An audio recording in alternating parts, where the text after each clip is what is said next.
The intersection of 5th and Jackson on a winter day here in 2022 in Gary, Indiana. This is a city once labeled the murder capital of the United States. This intersection is at the center of a dark history, one that most people don't know, not even the people here or the people anywhere else.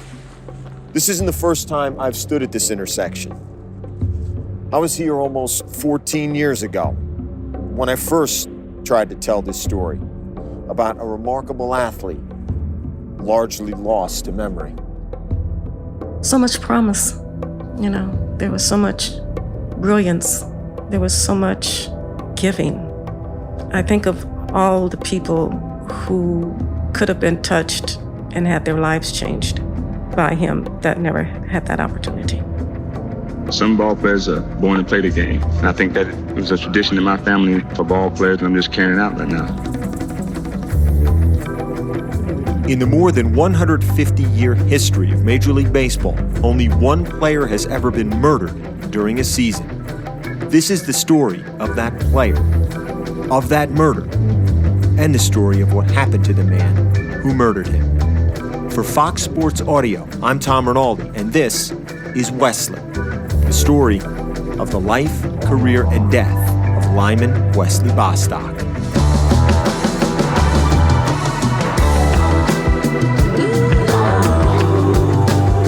2-2 pitch. Bostock swings and lines a base hit to center field.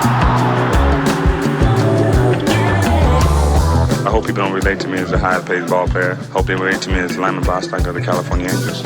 Lyman Bostock, star outfielder, shot to death late last night in Gary, Indiana. Definitely Hall of Fame, no doubt in my mind. I think the people here appreciate me a lot more because I'm from the area, and I hope I can please the people here. Do you hear Lyman's going to get back his salary? He donated it to a church near his home in L.A.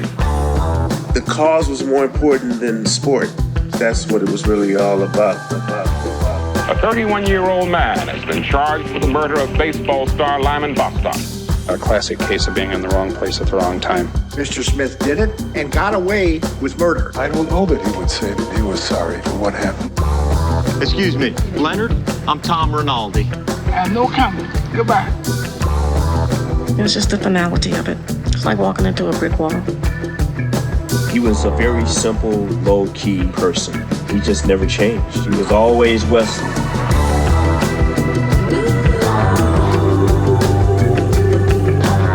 Whenever people are talking about miscarriages of justice, I'm always like, I got a story for you.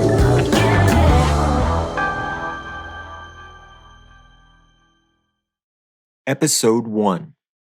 We call him Wesley.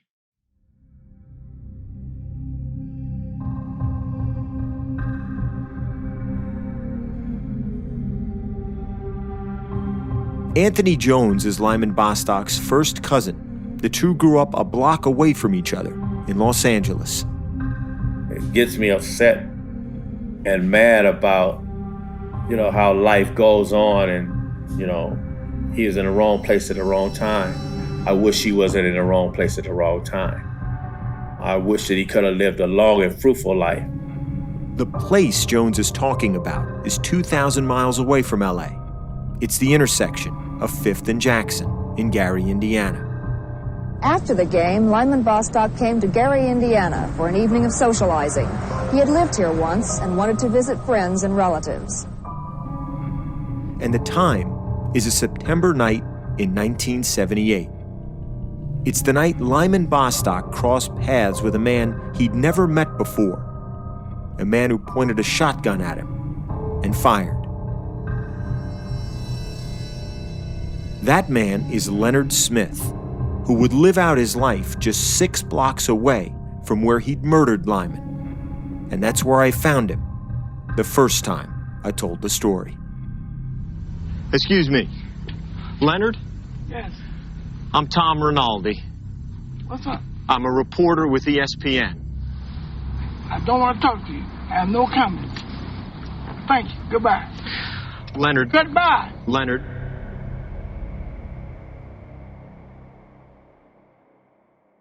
He didn't even know who Lyman Bostock was. Never heard the name. Didn't follow baseball. It's just so sad.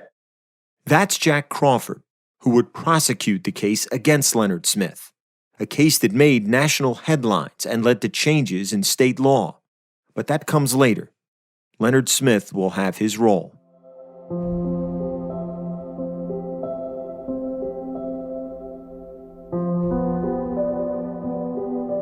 The awful consequences of Smith's crime and its devastating aftermath can't be denied or ignored, and shouldn't be. The crime will forever be a part of the story. But this story's center, its heart, isn't about a death. It's about a life. Lyman Bostock's life. The times he grew up in, which echo these times in some powerful ways. The bonds he forged with people who can still weep at the pull of his memory. The decisions he made, which shaped his path, and the talent he flashed that forged a career leading him to the edge of stardom. A crime will always be a part of the story, but who the crime took away, that's the largest part. So, the story begins and ends with the life and career of the man who was killed. I made a decision, and it was a very tough decision because, you know, the pinstripes, very tempting. Big city, the Big Apple is where most ball players like to be, and I took a lot of thought. I was leaning towards the pinstripes instead of halo, but I think my mother and my family had a lot to do with it. That's Lyman Bostock at a press conference announcing his huge signing with the California Angels. It was a proud day for a man beloved by nearly all who encountered him. He was a likable man, a man who genuinely enjoyed going out onto a baseball field to play for a living. It was no publicity stunt when he got off to a terrible start last April and insisted he not be paid his free agent salary. He was appreciated by his teammates, like the Hall of Famer, Carew. He told me once, he says, "I'm going to catch you." And I said, "I'm not going to make it easy." He wanted to out-hit me in the worst way, and we've just challenged each other each day. And the Hall of Famer, George Brett. If he didn't have that tragedy appear in his life, and he maintained the same level of consistency with a bat in his hand, we could be talking about, a Hall of Fame player, a 3,000 hit guy, and just one of the greatest players ever to play the game. And batting champion and all-star, Carney Lansford. The first time I ever saw Lyman was probably my first or second day of spring training. And I showed up early before the workout to take some swings off the pitching machine. And actually, Lyman was already in there hitting. And I remember just watching him take some swings and thinking, wow, what a gorgeous swing this guy has. I had no idea who it was.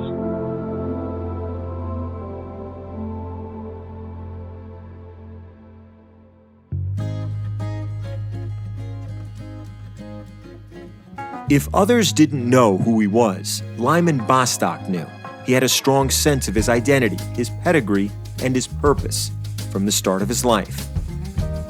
The son of Lyman Bostock Sr., a Negro Leagues player in the 1940s who spent time around the likes of Jackie Robinson and Willie Mays, Lyman Jr.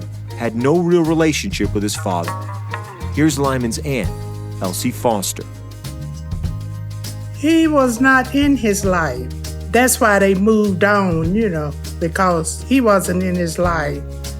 Every once in a while, he would show up, but that was it.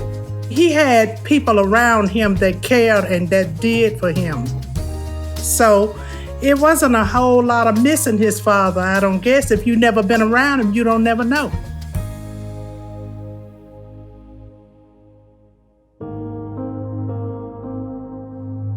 Lyman was never referred to as a junior. He was Lyman, or as some family members called him, Wesley, his middle name. Again, Anthony Jones, Lyman's cousin.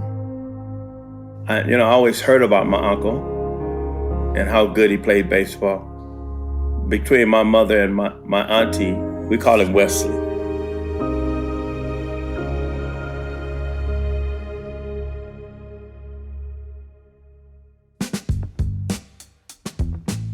Born in Birmingham, Lyman and his mother Annie Pearl moved north to Gary, Indiana in 1954 when Lyman was just 4 years old.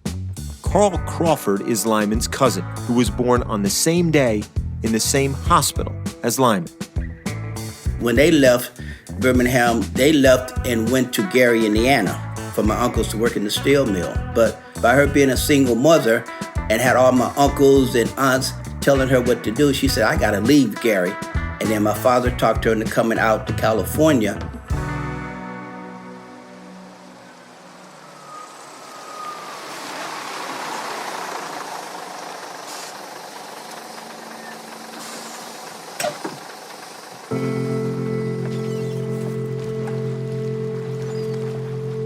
In 1958, with just $7 in her pocket, Annie Pearl and her son Lyman arrived off a Greyhound bus and moved in with one of Annie's brothers. They'd be starting a new life in Los Angeles. Even without much money, part of that life would include baseball. Later in his life, Lyman described his first memories of the game to a reporter. In this episode, quotes from Lyman that were not recorded by audio or video will be read by his brother-in-law, Vincent Brooks, like this one from the Sporting News. When I was 8 years old, my mother bought me my first glove, but someone stole it the next day. My mother wasn't about to buy me another one, but a friend of hers gave her a replacement. Unfortunately, it was a left-hander's model, and I'm right-handed. They were part of a huge migration in the middle decades of the century, a time when nearly half of America's black population moved away from the southern states to points north and west, to cities like LA, where his mother found a job working at a local hospital. Upon settling there, in a neighborhood not far from the LA Coliseum, Lyman was surrounded by his mother's side of the family. His talent as an athlete was immediately clear to his cousins, like Anthony. When we used to play catch with the baseball, he used to throw the ball so hard. And I used to say, hey, man, you try to break my hand? And he said, no, that's just the way I throw it. His whole demeanor when he played baseball, you knew he was going to become a professional. And he was going to probably be one of the best. Wilmer Aaron grew up with Lyman in the same Vermont Square neighborhood in LA. He remembers the times they played together. You know, when we were 12, 13, 14 years old, and we were playing a lot of baseball then. Used to come by the house, we hit tennis balls, hit rubber balls, we hit rocks in the alley. We grew up in a very athletic atmosphere. For all the talent he flashed, Lyman was skinny and small. At his high school, Manual Arts, he was stuck on the junior varsity his first 3 years. He wouldn't make varsity till he was a senior. In the spring of 1968, he shined, hitting .375 and named All-City in Los Angeles. Wilmer and Lyman were teammates. When I think back on Lyman Bostock, he did some things naturally right. And what I mean by that is, what I understand about hitting now, he was doing at an early age. He was keeping his hands to the inside part of the ball. He had the timing mechanism with the leg lift up, and he was killing left center field, okay? And he really became a more pronounced ball player when he got bigger and stronger.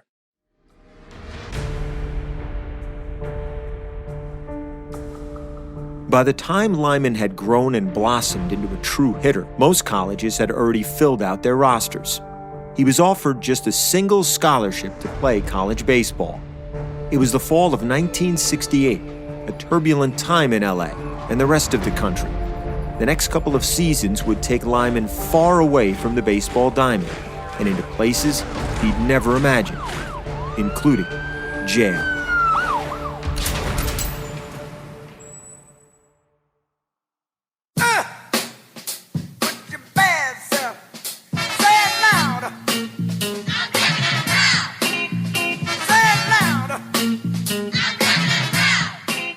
Anyone who's lived in the 2020s in America can, in some ways, relate easily to 1968, a year of upheaval and tumult that threatened to rip the country apart.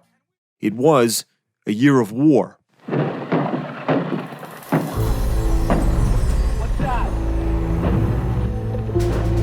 Marines have tripled the number of troops guarding the outpost, and they've moved up more battalions to be ready to reinforce. Of assassination. Oh, my God. Senator Kennedy has been shot. The Reverend Dr. Martin Luther King, 39 years old and a Nobel Peace Prize winner, and the leader of the nonviolent civil rights movement in the United States, was assassinated in Memphis tonight. Of rioting.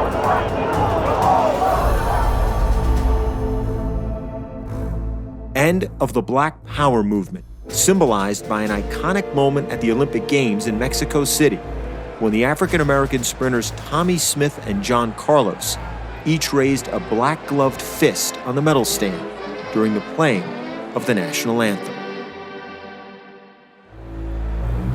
Before the Olympics, there was a furor in this country over a threatened boycott by Negro athletes. Then most of them decided that participation in the Olympic would further the cause of civil rights in this country and abroad.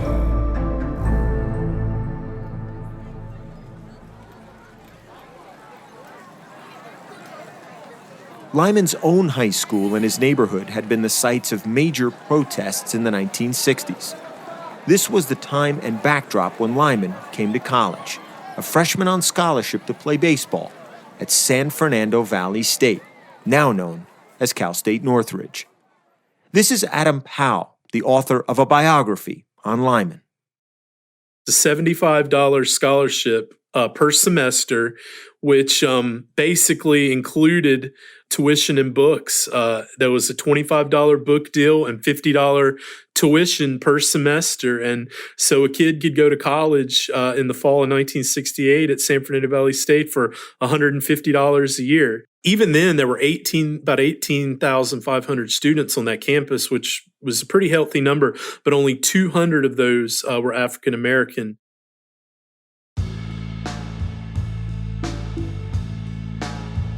Arriving on campus, Lyman lived in Northridge Hall, the college's first co-ed dorm.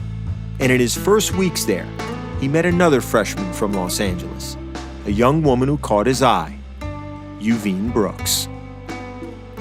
First week of orientation, I just got checked in and met my roommate, who is still my best friend to this date. And we were just walking across the lobby, and this voice is chatting. And we just kind of looked across the room and was like, oh, okay. And I just kept walking. More than 50 years later, Yuvine recalls their immediate spark. He was very charismatic, and you did not notice him. But he wasn't like caught up in like his looks or anything. He was just very authentic and real. And I know it sounds corny, but it was almost like it was in slow motion. The connection, very kind of eerie in a sense. I think we were supposed to like meet or something.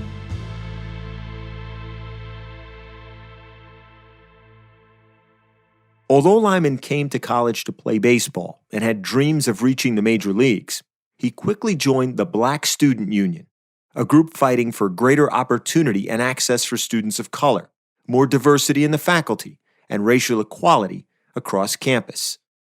This is Dr. Jerome Walker, who was a student at that time, from the documentary, The Storm at Valley State.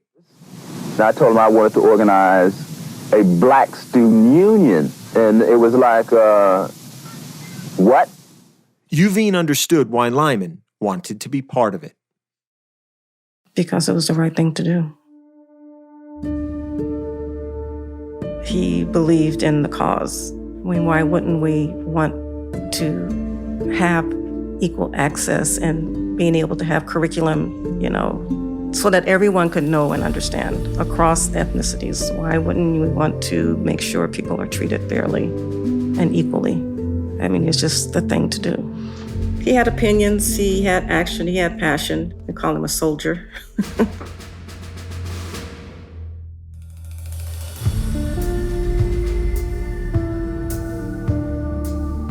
Reggie Williams was a classmate of Lyman's at Valley State. We just fell in line on to mission. We wanted a better education, wanted some black studies, players on the football team and the baseball teams. There wasn't that many of us. And I can remember going in the weight room to work out by myself. And there'd be 3 or 4 white guys in there, and they look at me, they get up and walk out. And I had never experienced overt dislike or distrust or racist or whatever you want to call it until I got there, because I've always been, in the black neighborhood. So that was an eye-opening experience.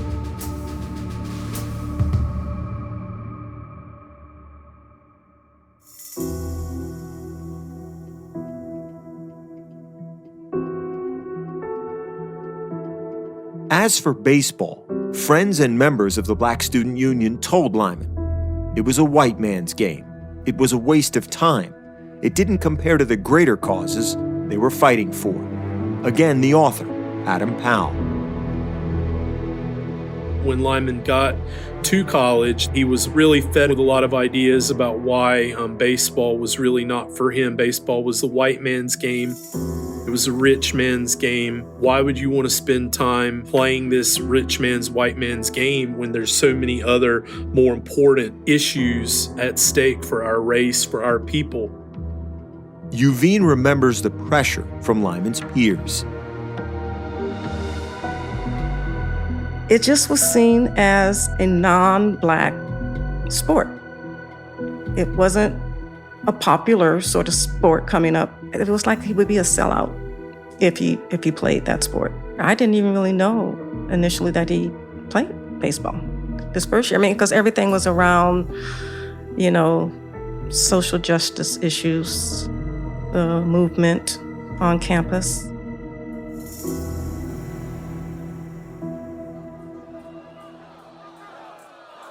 Monday, November 4th, 1968, was the day before the presidential election when Richard Nixon would win the White House over Hubert Humphrey, and when Ronald Reagan was in his first term as governor of California, leading a crackdown against campus protest and unrest across the state.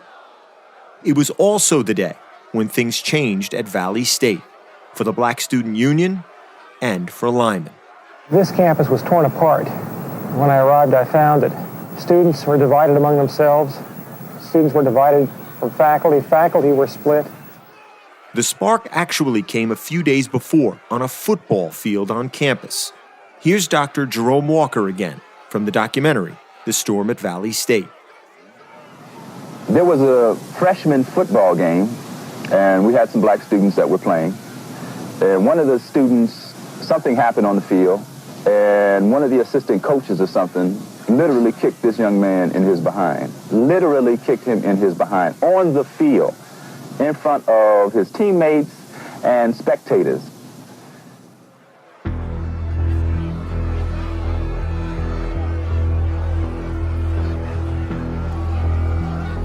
In the wake of the game and the white coach kicking the black player, the Black Student Union, including Lyman, demanded a meeting with the athletic director that Monday. Soon, more students headed to the administration building, some outside, some making their way up the floors, demanding to see Dr. Paul Blumgren, the acting university president. The situation escalated from there, as Adam Powell describes. There were about 300 students out there. It was not just the Black Student Union. There was the Students for Democratic Society, Students for Education, Action, and Change. And ultimately, they assisted the Black Student Union in taking over pretty much the entire building. They kind of corralled the lower floors while the Black Student Union was upstairs handling the upper floors where the administrators were. So this thing lasted about 4 hours. The acting president, Blumgren, was presented with a list of demands by the Black Student Unions, which included several different requests, one of which that they would receive amnesty for what they were doing that day. Yuvine recalls the day. They went up to the 4th floor. They asked to speak to the president. They were told he wasn't in. And they said, well, we'll just wait, pretty much. Then they found that he was there. And so magically, he agreed to meet with them. From there, I don't know. It's just, you read different stories, but, they say that some of the secretaries, people were held against their will there. I don't know. I think only those that were there will actually know the true story.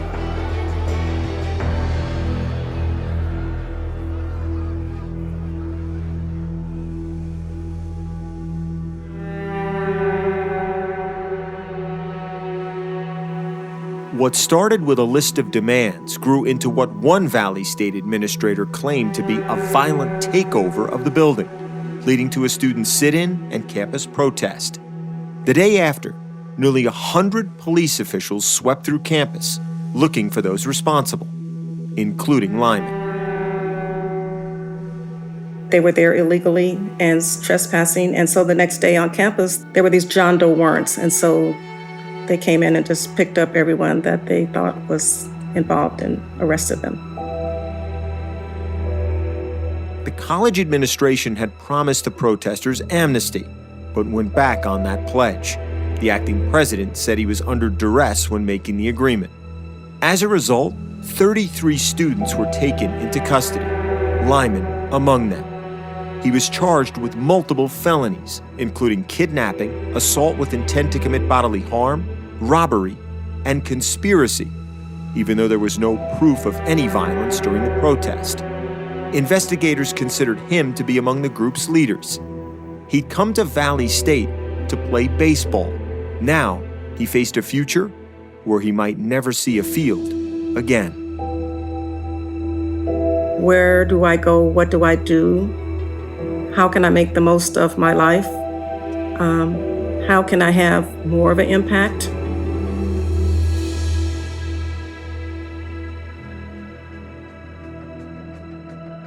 On the next episode of Wesley, Lyman's dedication to the cause would cost him a high price. He had never been in jail, and suddenly you're thrown in there with hardened criminals. I think, to coin the phrase, it scared him straight. That's next time on Wesley.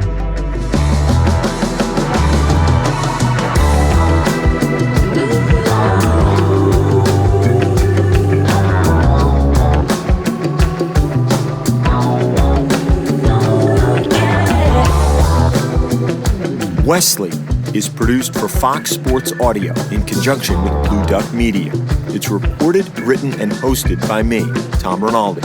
Executive producers are Eric Shanks, Charlie Dixon, and me for Fox Sports, Gabe Goodwin and Scott Turkin for Blue Duck Media. Sound mixing and original scoring from Steve Porter and Porterhouse Media. Editing and sound design by Mike Goldstein. Audio field recording from Alan Chow. The terrific Jen Roman is our producer and production manager. Script consulting and research by the beautiful mind of David Sabino. Additional production and research from the quartermaster, Quincy Tucker. Production support from Jonathan Berger, Matt Engelberg, Michael Vader, and Ben Redmond. Special thanks to Yuveen Whistler and her family, the Lyman Bostock family, the incomparable Willie Weinbaum, Major League Baseball, and ESPN.